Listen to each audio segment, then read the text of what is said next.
Saya Gano, saya akan menjelaskan penyakit seks menular yang bernama AIDS atau HIV.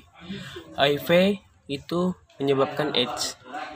Nah, penyakit ini itu mengganggu kemampuan tubuh melawan virus. Dan ini juga ditularkan melalui kontak darah yang terinfeksi, air mani atau cairan vagina. Dan juga bisa ditularkan dengan jarum suntik. Lah kok bisa pakai jarum suntik kan?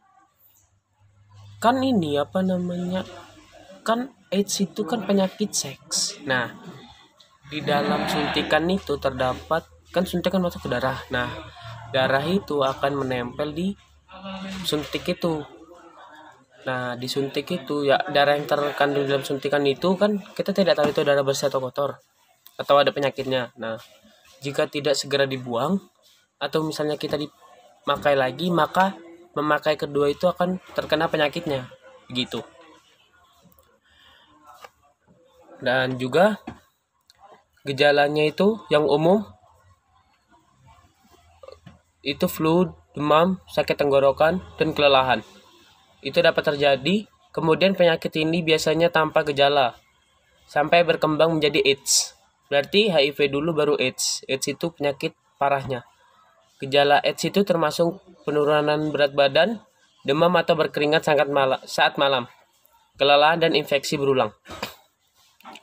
Dan juga mungkin dialami oleh sebagian orang itu nyerinya di daerah perut. Keadaan nyerinya itu saat menelan. Terus batuknya batuk kering, seluruh tubuh itu kelelahan, berkeringat, di malam hari demam, kehilangan selera makan, malaise atau berkeringat. Gastrointestinal, diare, berair, diare terus menerus, mual atau muntah.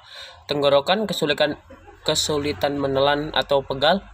Di selangkangannya itu ada luka atau pembengkakan. Di mulut itu lidahnya putih atau ulkus. Umumnya itu infeksi oportunistik, bercak merah, kandidiasis oral, pembengkakan kelenjar getah bening, penurunan berat badan yang tidak disengaja, yang parah itu radang paru-paru, ruang kulit, dan sakit kepala. Nah, untuk obatnya sendiri itu belum ada obatnya untuk saat ini untuk AIDS, tetapi ini bisa bukan tidak dicegah ya, bukan tidak bisa diobati, tapi bisa diperlambat. Itu dengan mengonsumsi regimen antiretroviral atau ARV secara dramatis. Ini tujuannya untuk memperlambat bertambah parahnya penyakit ini dan mencegah infeksi sekunder dan komplikasi. Dan juga cara mencegahnya itu biar tidak terjadi itu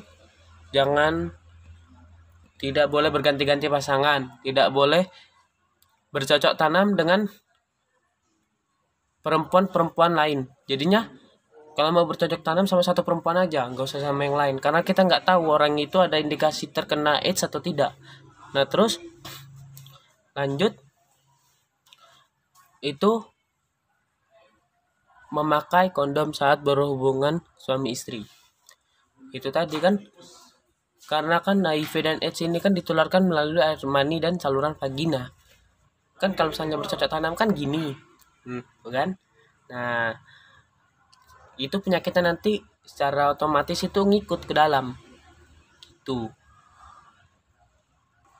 Nah, untuk kasusnya sendiri itu di Indonesia itu 150.000 kasus per tahun. Nah, terus kronis. Penyakit ini kronis karena bertahan selama bertahun-tahun atau seumur hidup. Dan juga membutuhkan diagnosis medis. Terus jika misalnya ibu mengandung tapi terkena AIDS, maka kemungkinan besar anaknya juga tertular HIV atau AIDS. Karena kan apa yang dimakan oleh sang ibu atau apa yang terkandung dalam ibu itu kan akan menurun ke dalam anaknya nanti. Makanya kemungkinan besar anaknya nanti akan terkena.